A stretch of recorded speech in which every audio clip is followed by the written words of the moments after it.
Somos más de 6.300 millones de seres humanos y crecemos a un promedio de 90 millones al año.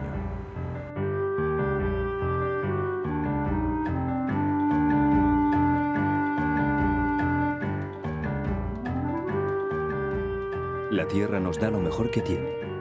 De hecho, nunca hemos disfrutado de alimentos tan sanos y abundantes como ahora.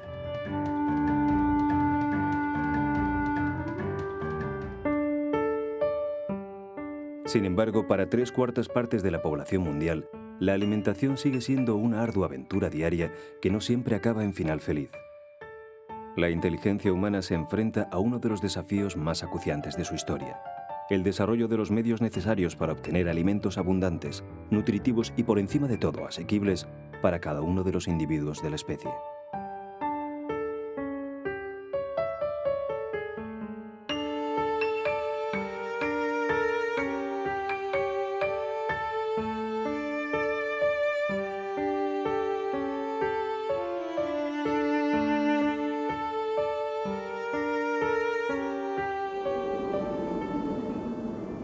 La Tierra, el soporte de la existencia humana, el mundo en el que desarrollamos nuestra actividad diaria, el lugar que nos proporciona cobijo, ropa y alimentos. ¿Pero por cuánto tiempo? A comienzos del siglo XX éramos 1.600 millones de seres humanos sobre la superficie del planeta. En 1960 habíamos llegado a los 3.000. En poco más de 40 años hemos vuelto a duplicar la población. Y todo parece indicar que la tendencia no va a ser muy diferente a lo largo de este siglo XXI. En 2025 seremos 8.000 millones de bocas que alimentar, y en 2050 habremos superado las 10.000.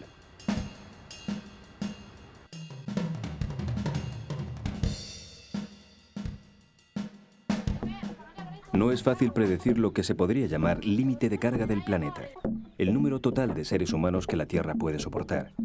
Ya hemos demostrado con creces que no sabemos cómo alimentar a 6.300 millones de personas, a pesar de que vivimos en un mundo capaz de producir 2.700 calorías por individuo y día para 12.000 millones.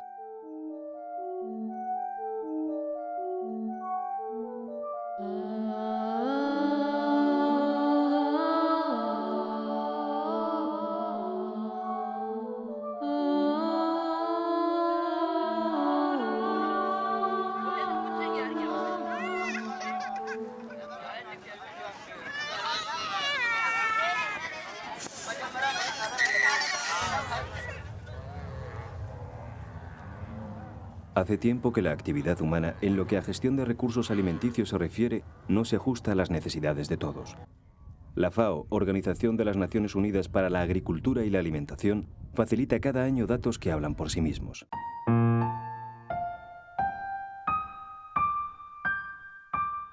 Por ejemplo, con lo que ha costado obtener los 250 gramos de carne de esta hamburguesa, unas 50 personas podían haber comido un nutritivo plato de cereales. Si además la vaca de la que procede la carne ha vivido en un país tropical, su manutención ha supuesto la destrucción de 5 metros cuadrados de selva.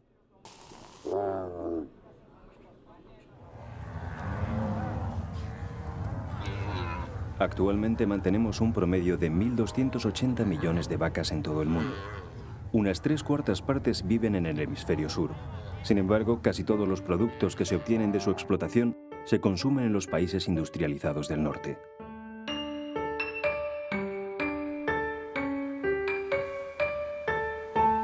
Con los cereales que se emplean para su alimentación, se podría saciar el hambre de millones de seres humanos. En otras palabras, la falta de alimentos que sufre la mayor parte de la humanidad es consecuencia directa del exceso que acapara la otra parte.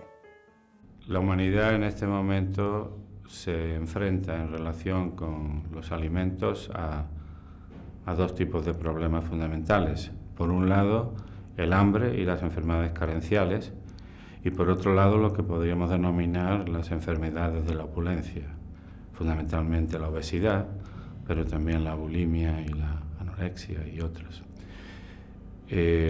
Así como el hambre tiende a disminuir lentamente, más lentamente de lo que sería de desear, tanto en términos absolutos como en términos relativos, la obesidad, por el contrario, está creciendo muy deprisa y se ha convertido en un verdadero problema clínico.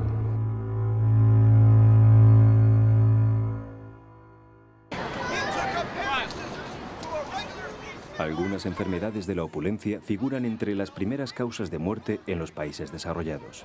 Al mismo tiempo, cada 2 segundos alguien muere en algún lugar de la Tierra por problemas de malnutrición.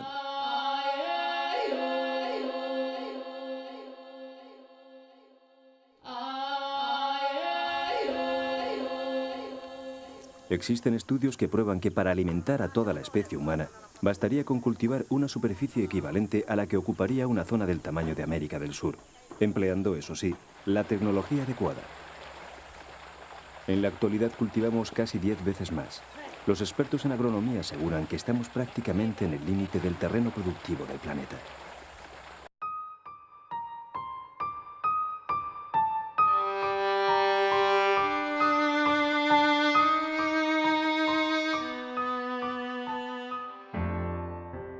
A finales del siglo XVIII, un economista inglés llamado Robert Malthus concibió una desalentadora teoría.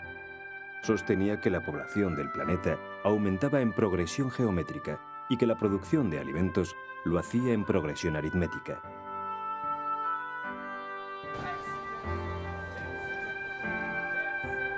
Sus previsiones no podían ser más dramáticas. Calculó que, pasados 3 siglos, casi los tiempos que hoy vivimos, la alimentación sería imposible para más del 99% de los seres humanos del planeta. Naturalmente estaba equivocado. A pesar de su indiscutible capacidad de deducción, Malthus no podía imaginar el increíble potencial de la ciencia y las tecnologías aplicado a las prácticas agrícolas y ganaderas. La misma ciencia y las mismas tecnologías que permitirán que la Tierra continúe proporcionándonos los medios necesarios para subsistir durante unos cuantos siglos más. La práctica alimenticia del futuro inmediato dependerá de una amplia gama de variables. Antes de nada necesitamos dar solución a problemas de tipo económico. De nada sirve disponer de recursos si estos no son asequibles para todo el mundo. Los retos tecnológicos en relación con el hambre para el futuro son dos. Por un lado, producir más por hectárea y por otro lado, producir más limpio. Porque la agricultura ha sido adversa al medio ambiente desde que se inventó hace 10 milenios. Y cuanto más primitiva, más adversa en contra de la creencia popular. Porque el impacto de la producción de alimentos sobre el medio ambiente hay que contabilizarlo por tonelada de alimento producido. Hoy producimos una tonelada de alimento con menos suelo, menos fertilizantes, menos productos fitosanitarios, menos agua y menos energía que hace 30 años. Pero no hemos mejorado tanto que compensemos el incremento de la población mundial. Si hace 30 años contaminábamos X cuando consumíamos un bocadillo, por decir algo, hoy contaminamos la mitad, pero en cambio la población mundial se ha duplicado. El impacto ambiental de la práctica agrícola se ha hecho más grave y no menos.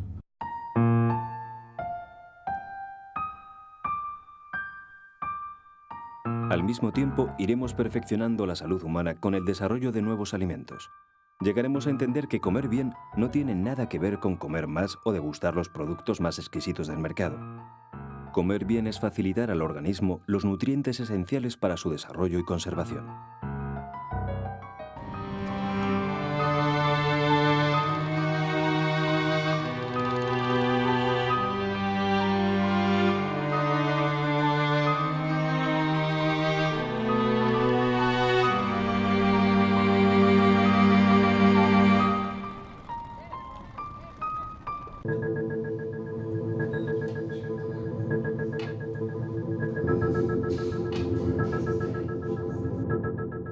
La evolución de las tecnologías alimentarias y de las ciencias de la nutrición nos permiten ya hablar de síntesis de proteínas animales o vegetales. Hemos aprendido a producir nutrientes a partir de alimentos poco o nada habituales, pero esto no es más que el principio. En unos cuantos años habremos desarrollado nuevos procesos de conservación y nos serviremos de programas informáticos que harán posible la creación de alimentos personalizados para cada consumidor. Así, seremos capaces de evitar la obesidad y, por supuesto, el resto de las llamadas enfermedades de la opulencia.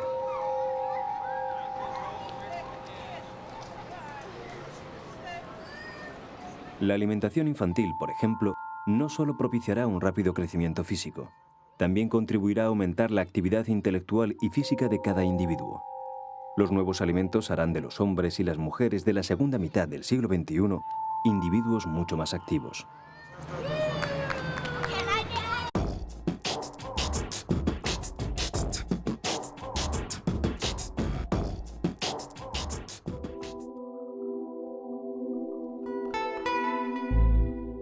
Este hombre es probablemente la persona que más vidas ha salvado a lo largo del siglo XX. Su nombre, Norman Ernest Borlaug. Nació en 1914 en una pequeña granja de la localidad de Cresco, en Iowa. Estudió agronomía en la Universidad de Minnesota. Tras obtener la graduación, diseñó un innovador procedimiento científico que terminó de poner en evidencia los errores de Robert Malthus en sus desesperanzadores pronósticos sobre la producción de alimentos. En contra de lo que pensaba el economista inglés, Borlaug demostró al mundo que alimentar a todos y cada uno de los individuos de la especie humana es posible.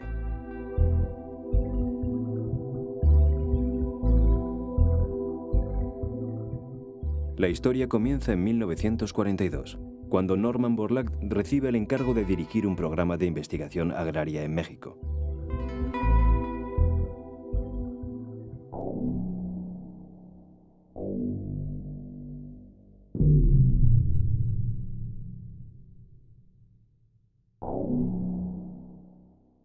Desde principios del siglo XX, las exportaciones de trigo suponen una de las principales fuentes de ingresos para este país americano. Pero hacia 1910, un hongo conocido como roya del trigo comienza a causar estragos en las cosechas. Borlaug entra en acción.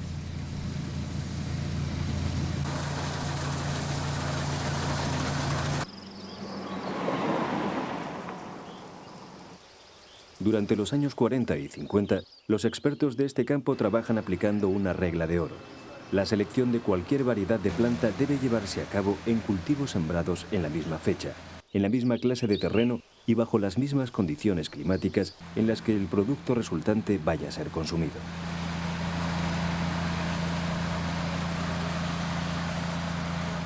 Pero Borlaug tiene prisa. La roya del trigo está destruyendo las cosechas a gran velocidad y no hay tiempo para las tradiciones, así que no duda en romper las reglas. Las técnicas que hemos usado, a las que llamamos de mejora bioambiental, seleccionan de las poblaciones, después de ser cruzadas, o poblaciones segregadas, las mejores plantas que han crecido bajo dos condiciones ambientales totalmente diferentes. Por ejemplo, se planta en el valle de Yaqui, en el estado de Sonora, a 28 grados de latitud y 30 metros sobre el nivel del mar. Cada año, cuando los días se hacen más cortos, escogemos los granos de los mejores ejemplares y los trasladamos a los valles altos del centro de México, donde los viveros son plantados a 2.600 metros de altitud. A principios de mayo, cuando los días se hacen más largos, escogemos las mejores plantas y las trasladamos de nuevo a Sonora. Gracias a este proceso de mejora bioambiental, reducimos a la mitad el tiempo que se tarda en producir una variedad resistente a enfermedades comparado con las técnicas habituales. En lugar de 10 años, tardamos 4 o 5.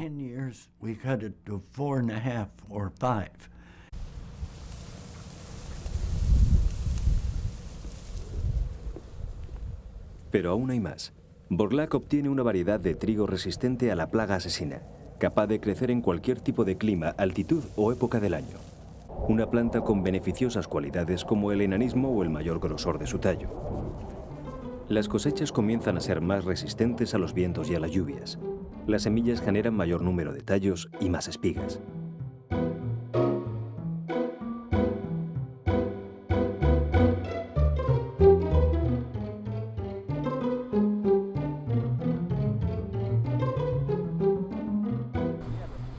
Los hallazgos de Norman Borlaug contribuyeron también a mejorar las cosechas de cereales en otros lugares del mundo. Millones de seres humanos se salvaron de morir de hambre, especialmente en India y Pakistán. Eran los inicios de lo que durante los años 60 comenzó a conocerse como Revolución Verde.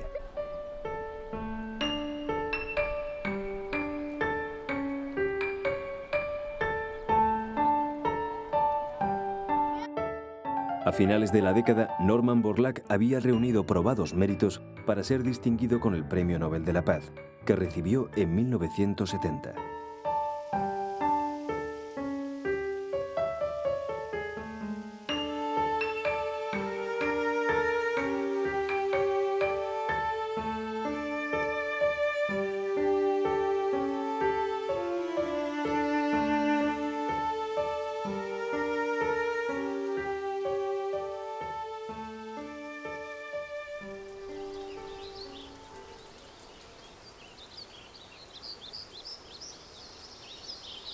Las experiencias de Borlaug suponen hasta el momento el mayor avance de la historia en el largo camino hacia la erradicación del hambre en el mundo. Sin embargo, no faltan los que vean en la Revolución Verde el origen de un buen número de atropellos ecológicos de difícil arreglo.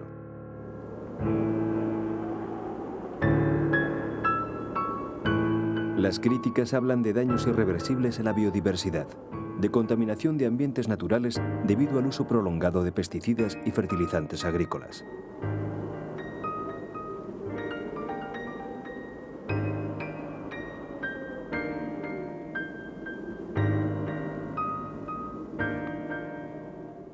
Pero existe un argumento más contundente que los demás, el de los ecologistas que ven en los trabajos de Borlaug el inicio de lo que consideran una de las mayores amenazas para la salud: los alimentos transgénicos.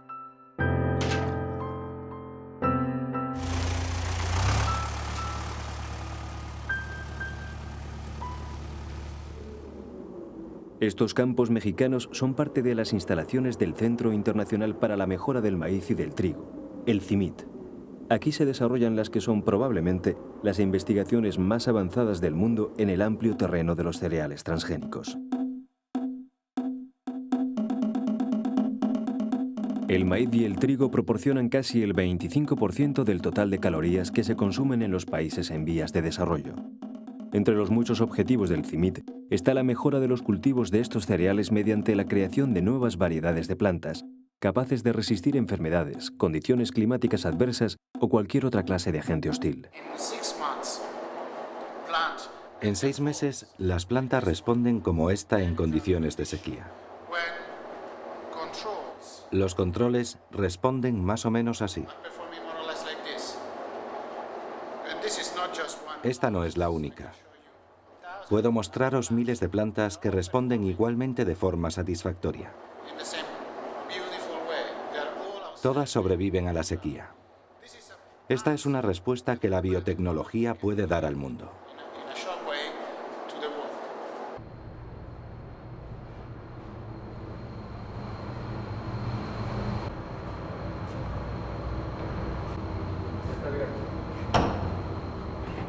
La batalla ha comenzado. De un lado, los que no conciben el futuro de la alimentación humana sin la ingeniería genética.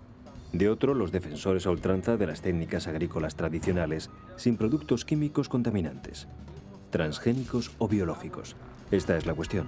Y, de nuevo, son materiales con diferentes características en cuanto a grano. O sea, la cuestión no es para mí transgénicos sí, transgénicos no, no es ingeniería genética sí, ingeniería genética no, sino más bien en qué condiciones podemos emplear con seguridad, de manera que los efectos que deseamos no se vean contrarrestados por efectos negativos e indeseables, en qué condiciones podemos emplearlos con seguridad y de manera razonable, ¿no? Y hoy por hoy pues no se da, es mi opinión.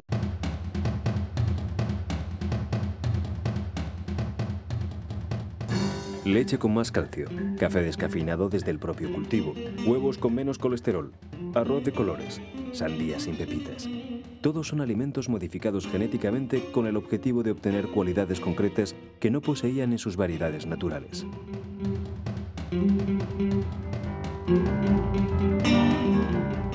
El mecanismo es sencillo. Primero se selecciona un organismo que presenta la cualidad que buscamos, como la resistencia ante una determinada plaga, la capacidad para vivir en ambientes concretos o la mayor velocidad de crecimiento. Puede ser un animal, una planta o un hongo.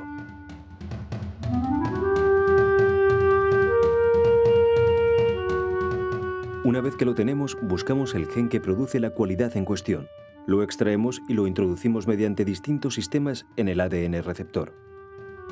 La última fase consiste sencillamente en propiciar su reproducción siguiendo un riguroso control de tiempos.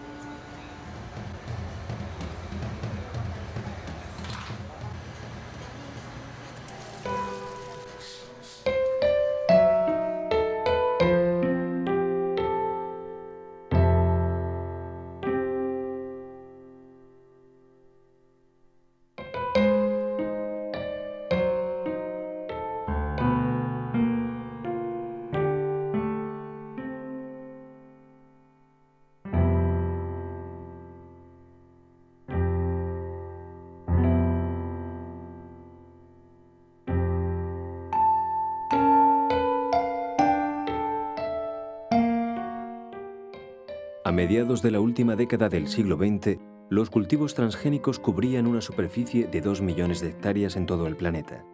Actualmente se estima que la cifra gira en torno a los 45 millones.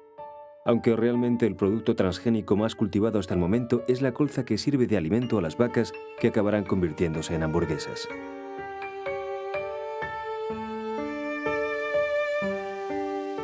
No hay que olvidar que estas especies modificadas genéticamente nacieron para utilizar mejor los herbicidas, o en el peor de los casos, para obligar a los compradores de estas semillas a utilizar herbicidas de la misma marca.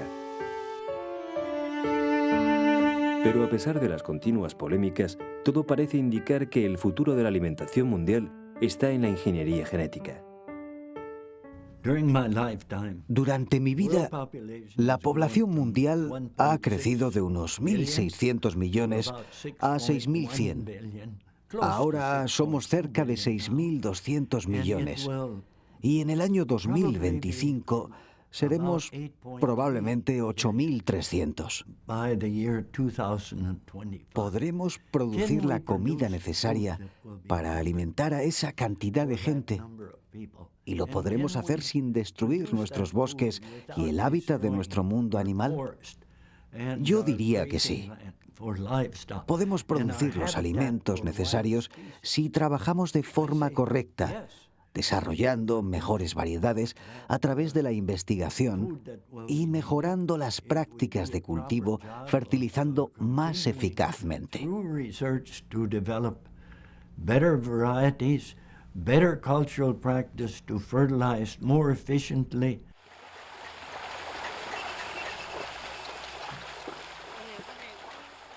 Es obvio que no se pueden producir alimentos para 6.300 millones de seres humanos utilizando los procedimientos agrícolas tradicionales. Según cálculos del propio Norman Borlaug, con el suelo cultivado del que disponemos en la actualidad, solo podríamos alimentar a 4.000 millones de personas.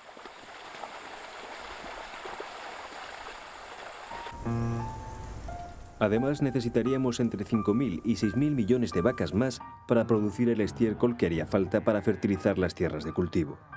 En otras palabras, deberíamos ser 2.000 millones de seres humanos menos y unos 5.000 millones de vacas más.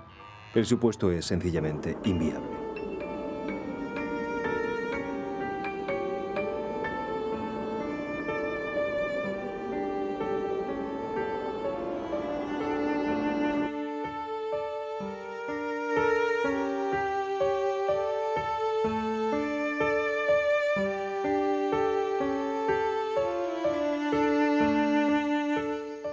La vida de los animales que nos dan alimentos es apacible, pero aburrida.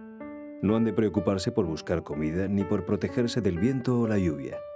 Cuando enferman reciben el tratamiento adecuado y no tienen que pensar en que un día pueden ser devorados por los predadores, exceptuando, claro está, a los individuos de la especie humana.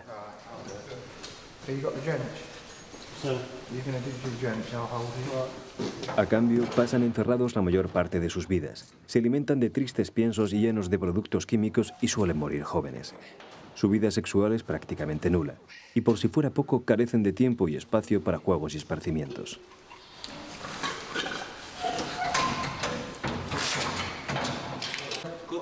Los animales que nos comemos no son felices, y aunque parezca difícil de creer, esto influye en la calidad de los alimentos que nos proporcionan. La producción animal conlleva que tengas que tener un hábitat adecuado para que el animal tenga un estado sanitario correcto y una respuesta inmune adecuada, pero también es fundamental que tenga la bioseguridad suficiente para que los agentes infecciosos no penetren en esa explotación. La falta de equilibrio de un lado o de otro es la que genera este enorme problema que a veces se produce cuando aparece una enfermedad infecciosa. Entonces es porque o bien falla la bioseguridad de la explotación, es decir, la explotación no es segura y entran agentes infecciosos, y además de no ser segura para la propia explotación, genera infecciones en otras explotaciones. Y a veces no solo se produce porque entra un agente infeccioso, sino porque de hecho está conviviendo permanentemente con los animales por unas condiciones ambientales inadecuadas. Yo creo que el equilibrio entre estas dos, entre la bioseguridad y el bienestar animal, es lo que hace producir cada vez mejor productos de mayor calidad y muchísimo más bioseguros.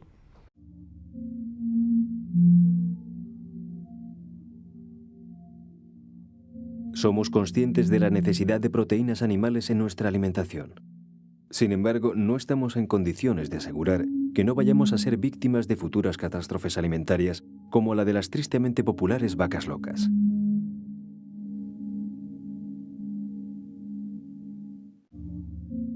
Al mismo tiempo, no dejamos de analizar las ventajas e inconvenientes de las carnes que consumimos habitualmente, y aprendemos que las alternativas que se nos presentan son, sin duda, mucho más saludables.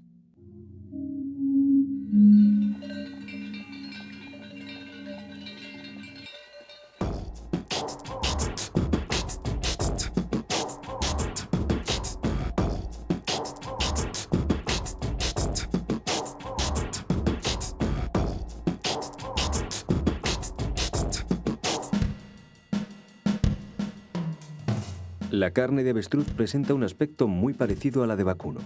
Su sabor y su textura son muy similares.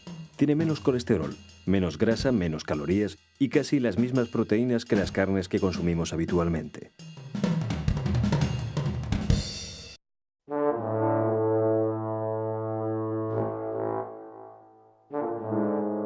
Estos inicios del siglo XXI propiciarán una auténtica revolución en el modo de concebir la actividad ganadera y, en consecuencia, el gusto y el arte culinario.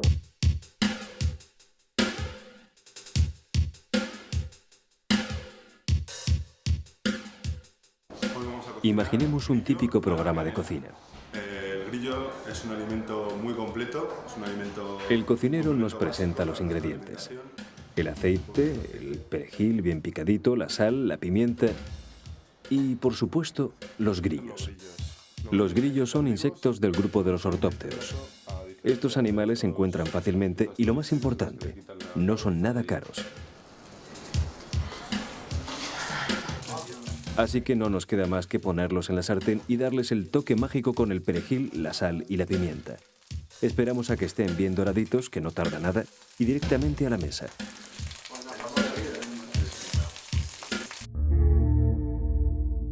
Grillos fritos. Este plato, hoy repugnante para muchos de nosotros, no está estéticamente demasiado lejos de, por ejemplo, una exquisita ración de calamares.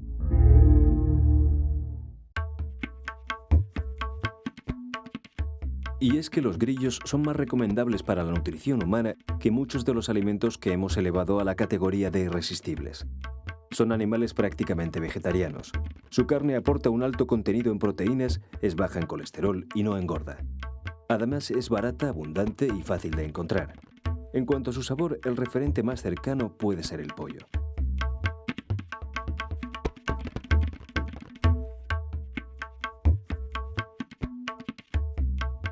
El grillo campestre es una de las 1.462 especies de insectos comestibles registrados actualmente. Algunas no son nuevas, han formado parte de la alimentación humana desde que el hombre existe sobre la Tierra. Otras se acaban de incorporar al repertorio.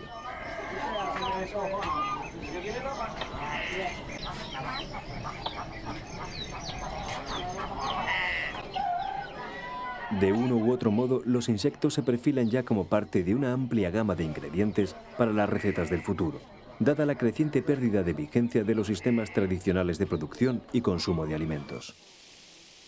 El cocodrilo es otra de las alternativas estrella para la alimentación del futuro. Algunos estudios recientes han demostrado que su carne, de la cabeza a la cola, posee numerosas cualidades nutritivas.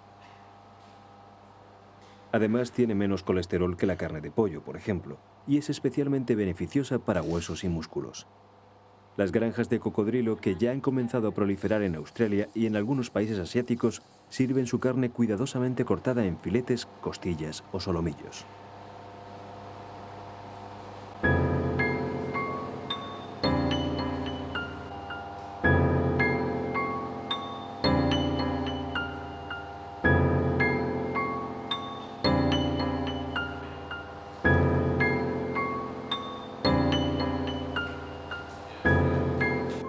También se han desarrollado estudios sobre los beneficios nutritivos de los productos derivados del canguro. Las conclusiones no son menos convincentes. Su carne es baja en colesterol y puede prevenir enfermedades cardiovasculares.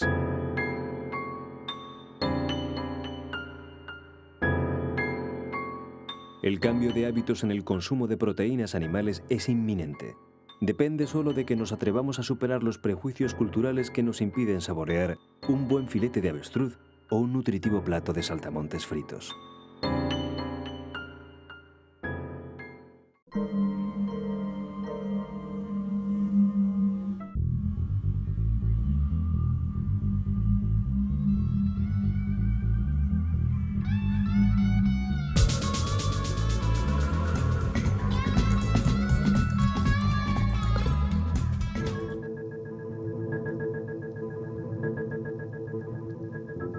La próxima revolución de la cultura alimenticia se producirá en el mar. Sus recursos son enormes. El problema es que llevamos años explotándolos de manera irracional, poniendo en peligro la supervivencia de muchas especies.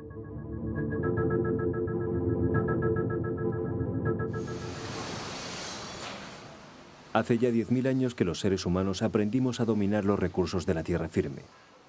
Así comenzamos a practicar la agricultura y la ganadería. En el mar, sin embargo, seguimos siendo depredadores. Hasta el momento, todos nuestros avances en las técnicas pesqueras han estado encaminadas precisamente a aumentar nuestra capacidad de depredación. Estamos a merced de los ciclos naturales de reproducción y cría de las especies acuáticas que comemos, lo que supone un gran inconveniente.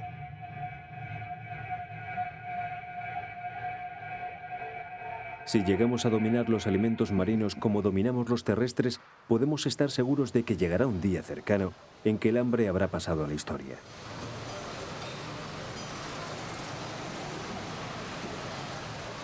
La agricultura y ganadería marina constituye el gran desafío del ser humano en materia de alimentación para este siglo XXI. Dentro de 100 años, ese 70,8% de superficie acuática del planeta será nuestra primera fuente de proteínas. Estamos a punto de ser testigos de un fenómeno histórico que ya se empieza a conocer como Revolución Azul.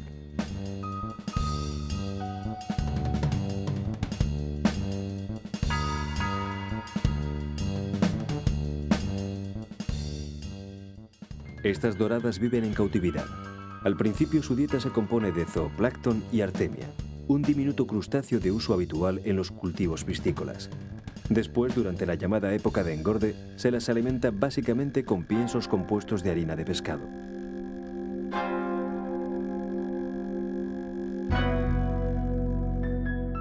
Estos ejemplares saldrán a los mercados con un peso de entre 300 y 500 gramos, además de la absoluta garantía de un aporte nutritivo similar al de los individuos que proceden de la captura tradicional.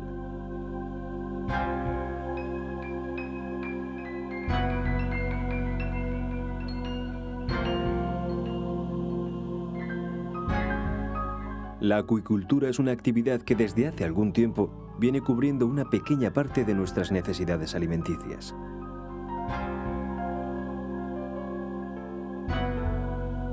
La cría de moluscos como la ostra o el mejillón es relativamente sencilla y viene de tiempo atrás. Otra cosa muy distinta es el cultivo de peces, que requiere prácticas bastante más sofisticadas.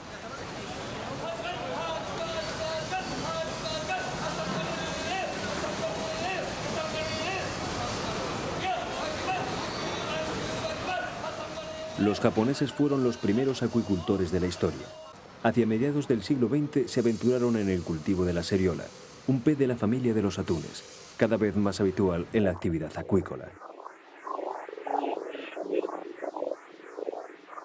Las primeras prácticas no contemplaban el ciclo del cultivo completo. Comenzaban con la captura de los alevines que crecían en cautividad hasta que llegaban a pesar unos 4 kilos, momento en el que salían al mercado. El proceso duraba varios meses y se realizaba en aguas costeras aisladas con redes.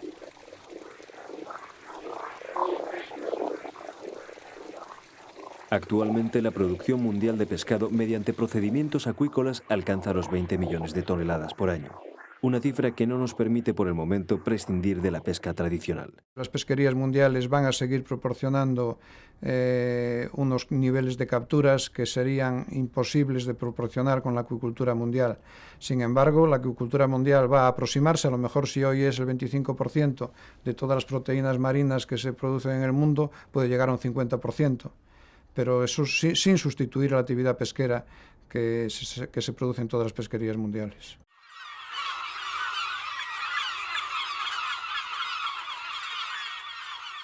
Continuando con el ciclo evolutivo de las técnicas acuícolas, las previsiones hablan de que la pesca tradicional finalizará hacia el año 2090.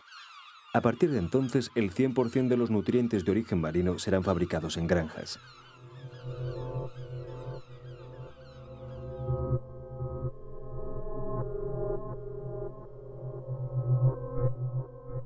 Pero antes de hacer de los océanos la industria que imaginamos, tendremos que hallar remedios para algunos inconvenientes. Entre ellos, lograr que los alevines de todas las especies se generen a partir de los propios individuos en cautividad.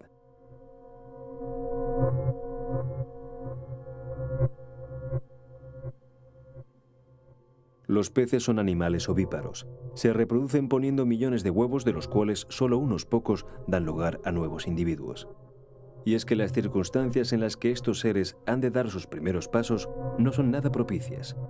Los peces son extremadamente débiles, carecen de reservas nutritivas y son muy sensibles a los factores externos como la temperatura ambiental o las condiciones de salinidad y acidez del agua. Se puede decir que lo realmente excepcional es que los nuevos seres logren sobrevivir. El hecho de que las puestas sean tan abundantes no es gratuito.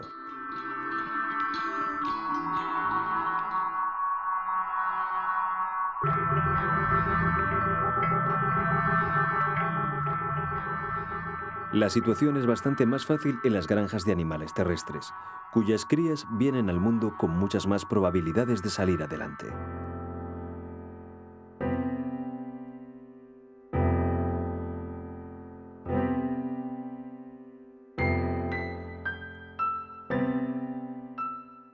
Los biólogos marinos trabajan desde hace años en la búsqueda de posibles soluciones para estos problemas. Los primeros resultados permiten ya desarrollar cultivos completos de especies como el salmón, la lubina, la dorada o el rodaballo. Sin embargo, las condiciones de trabajo no dejan de moverse en estrechos márgenes de sensibilidad, donde cualquier variación ambiental, por mínima que sea, puede causar grandes estragos.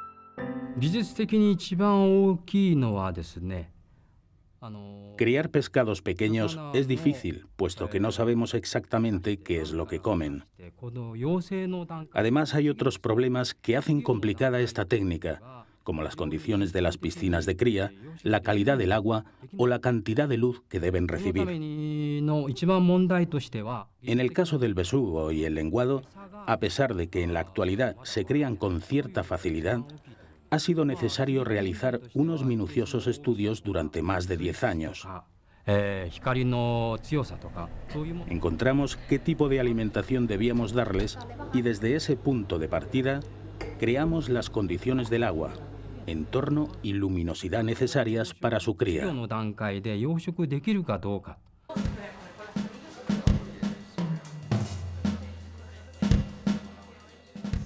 Japón es también el país de las algas. Muchos de los más apetitosos platos de la cocina oriental están elaborados con alguna de las múltiples variedades de alga que se cultivan en las costas del archipiélago.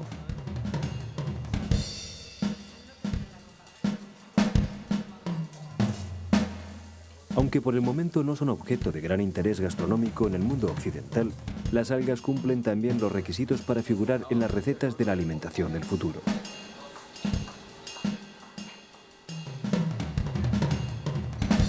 Son nutritivas, asequibles y tan abundantes como para paliar en gran medida las necesidades alimenticias de las poblaciones en estado carencial.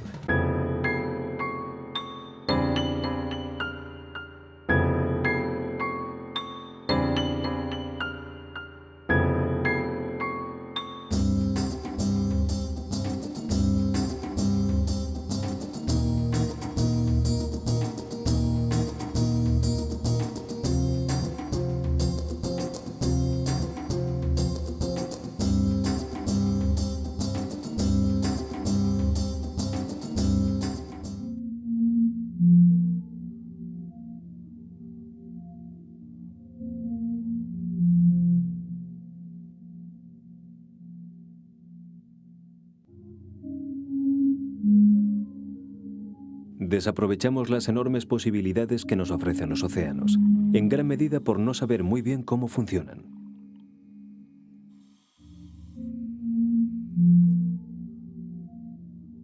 La base de la vida marina es el fitoplancton, una concentración de algas microscópicas ricas en proteínas y otros nutrientes, que necesitan luz para realizar sus funciones fotosintéticas.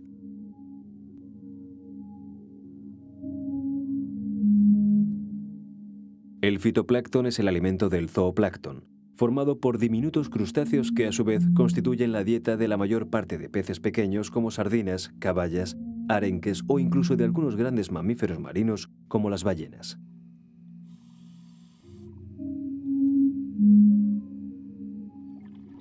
No es casual que la mayor parte de la vida marina se produzca tan solo en un 3% del total de la masa de agua del planeta, precisamente la zona a la que llega la luz.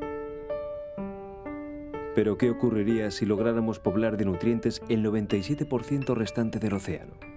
En 1988, el fallecido John Martin, del laboratorio marino Moss Landing de California, propuso que, siendo la carencia de hierro el factor limitante del crecimiento de las algas en la superficie oceánica, habría que sembrar los mares con hierro para conseguir un espectacular crecimiento de estas. En mayo de 1995 se llevaron a cabo experimentos en el Océano Pacífico, siguiendo las indicaciones de Martin. Se sembró el mar con hierro y efectivamente se produjo el esperado crecimiento exponencial de la población de algas. Estas son muestras de nuestro experimento de enriquecimiento. Inicialmente, la muestra estaba muy baja en fitoplancton y zooplancton. A medida que añadíamos hierro y dejábamos transcurrir el tiempo, el fitoplancton aumentaba.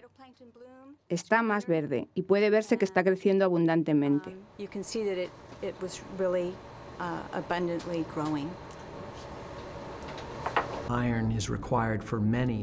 Muchos sistemas enzimáticos de plantas en el océano necesitan hierro.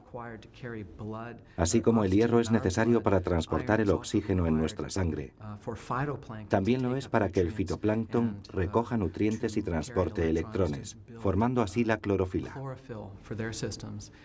Y para esto solo requiere cantidades pequeñas. Nuestros experimentos indican que si añadimos cantidades pequeñas de hierro en los océanos, se incrementa la producción de plantas.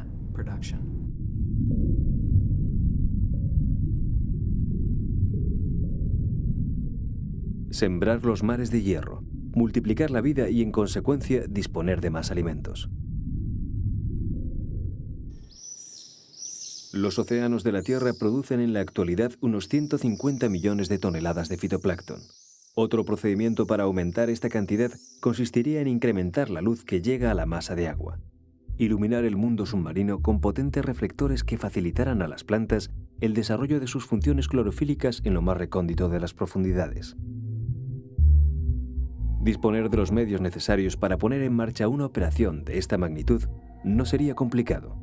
Sin embargo, tampoco resultaría muy rentable, al menos a corto plazo. ¿Acaso un poco más adelante, hacia mediados de este prometedor siglo XXI, hayamos logrado diseñar sistemas para extraer de los océanos su inagotable potencial de vida?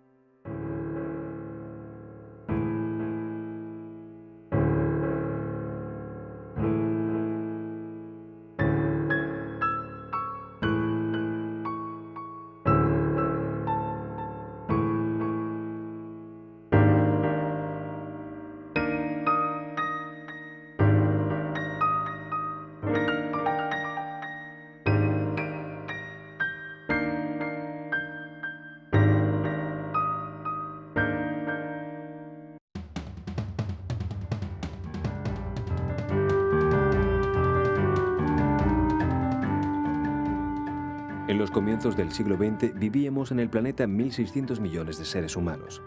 Hoy pasamos de los 6.000. En el año 2050 seremos 10.000 millones. Necesitaremos ingerir unos 500 millones de kilos de proteínas cada día. La mitad tendrá origen animal. El resto procederá de las plantas. Para entonces dispondremos de medios más que suficientes para alimentar debidamente a toda la población del planeta. Habremos desarrollado numerosas variedades de alimentos transgénicos asequibles para todos. Nos serviremos de procedimientos diseñados para su control, tanto médico como ecológico. Dispondremos de alimentos que, además de satisfacer nuestras necesidades en cuanto a la nutrición, nos aportarán elementos específicos y personalizados para paliar nuestros problemas de salud.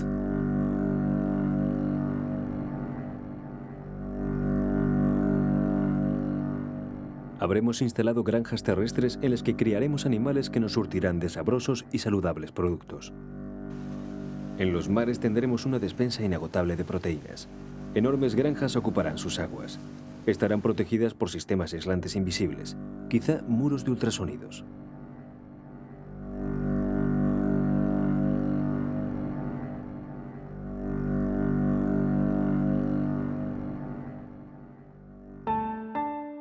Decía Arthur Clarke, el célebre y visionario escritor de relatos de ciencia ficción, que el ganado de las granjas acuáticas del futuro podría estar formado principalmente por manadas de ballenas.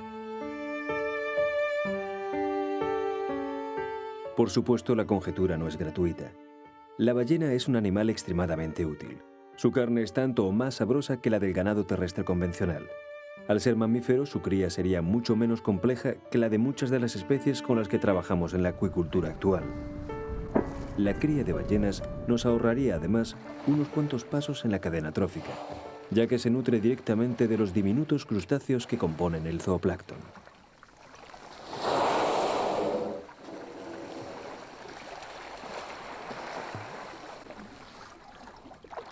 Tal como sucede con las especies de ganado terrestre, la cría comercial de ballenas supondría, además, el modo definitivo de evitar su extinción.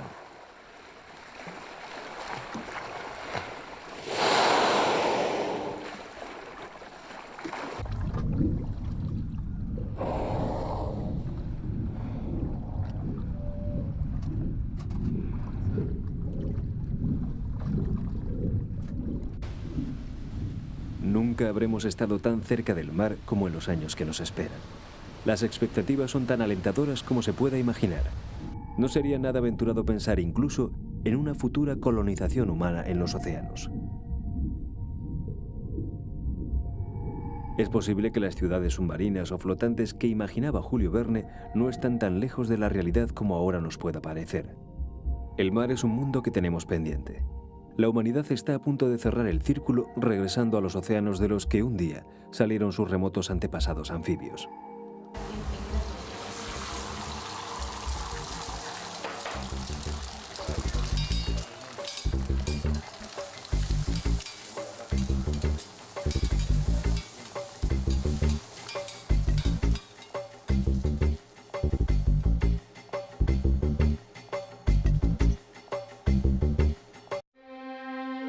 Como en todos los órdenes de la vida, el futuro de la alimentación también se teje con los hilos del pasado.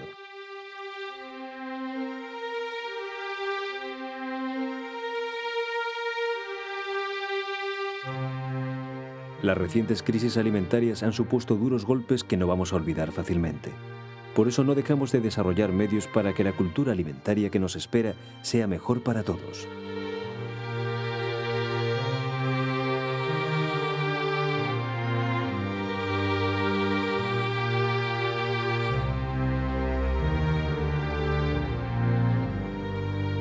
La habilidad humana pone nuevas técnicas y posibilidades al alcance de la mano. Aprovecharlas o no en bien de toda la humanidad antes de llegar a los límites físicos del planeta será una prueba más para nuestra especie.